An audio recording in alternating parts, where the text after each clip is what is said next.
Sometimes it's helpful to use a random number generator to help us create a simple random sample. And there's all sorts of technology we can use to generate random numbers, but I want to show you how to do it within StatCrunch. So here you're looking at a list of the president's names, and I want to, for whatever reason, do a sampling of the president's names, and I need to generate a list of random numbers. I need to generate some random numbers.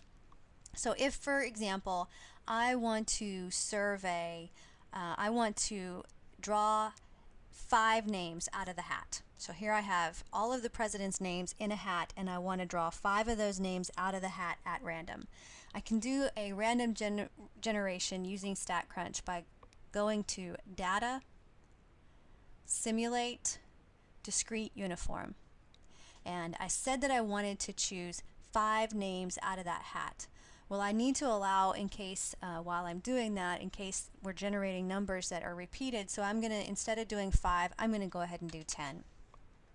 I want all of these numbers placed in the same column, and I'm choosing numbers between 1 for Washington up here and 45, because we now have 45 presidents, have had 45 presidents in the United States.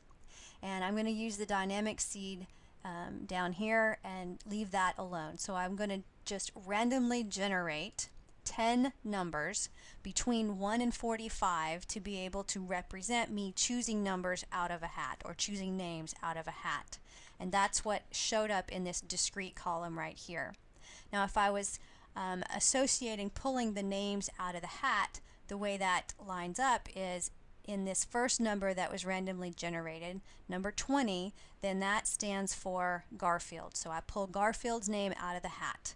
And then I come over here, and number 7 is going to be Jackson. So I pull Andrew Jackson's name out of the hat, and so forth. And I do that for, let me get rid of these, I do that for 5 names that are in the hat. 1, 2, 3, 4, 5. Now in these 5 numbers that I have highlighted, there are no repeat of numbers. If you come across in a randomly generated sequence numbers that are repeated, just ignore that number and move on to the next one. And that's how we can create a randomly generated list using StatCrunch.